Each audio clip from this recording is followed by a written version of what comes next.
Hello বন্ধুরা, আজকে আমি আপনাদের শোনাবো এক ভয়ঙ্কর হরর মুভি দ্য কনজুরিং। এটি একটি বাস্তব জীবনে ঘটে যাওয়া কাহিনী। সাবধান, আলো নিভিয়ে শুনলে হয়তো গায়ে কাঁটা দেবে। চলো শুরু করা যাক। 1971 সালে পেরন পরিবার নামে একটি দম্পতি আর তার 5টি মেয়ে নতুন একটি বাড়িতে শিফট হয়। প্রথমে সবকিছু স্বাভাবিক হলেও অদ্ভুত সব ঘটনা ঘটতে শুরু করে। রাতে দরজা জানলা নিজে থেকেই বন্ধ হয়ে যায়, দেয়াল থেকে অচেনা সব শব্দ আসে, আর তার মেয়েরা অন্ধকারে এক ভয়ঙ্কর ছায়ামূর্তি দেখে চিৎকার করতে থাকে। তারপর মা ক্যারোলিনের শরীরে অদ্ভুত সব কালো দাগ দেখা দিতে থাকে। তারপর ভয় পেয়ে পরিবারটি সাহায্য চায় বিখ্যাত তদন্তকার অ্যাড আর লরেন ওয়ারেনের কাছে। তারা এসে খুঁজে পায় বাড়ির এক ভয়ঙ্কর ইতিহাস। কয়েক শত বছর আগে এখানে থাকতো এক নারী যিনি শয়তানের সাথে চুক্তি করেছিলেন। তারপর তিনি তার নিজের সন্তানকে হত্যা করেন এবং নিজেও আত্মহত্যা করেন। তারপর থেকেই তার অভিশপ্ত আত্মা এই বাড়িতেই আটকে আছে। আর সবচেয়ে ভয়ঙ্কর ব্যাপার হলো সে মায়েদেরকে টার্গেট করে,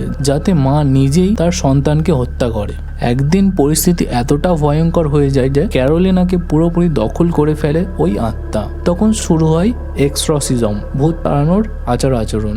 পুরো বাড়ি কেঁপে ওঠে, আসবাবপত্র উঠতে থাকে, ক্যারোলিনার শরীর মোচড়াতে থাকে অস্বাভাবিকভাবে। মনে হচ্ছে মৃত্যু একেবারে দরজার সামনে দাঁড়িয়ে আছে। কিন্তু লরেনের বিশ্বাস আর অ্যাডনের শক্তির মাধ্যমে তারা অবশেষে ক্যারোলিনাকে মুক্ত করতে সক্ষম হয়। তারপরে পরিবারটি অবশেষে রক্ষা পেলেও একটি প্রশ্ন থেকে যায়, এমন সব অশুভ শক্তি সত্যিই কি শেষ হয়ে যায়, নাকি ঘুমিয়ে থাকে পরের শিকার পাওয়ার অপেক্ষায়? তারপর এখানেই মুভি এন্ড হয়ে যায়।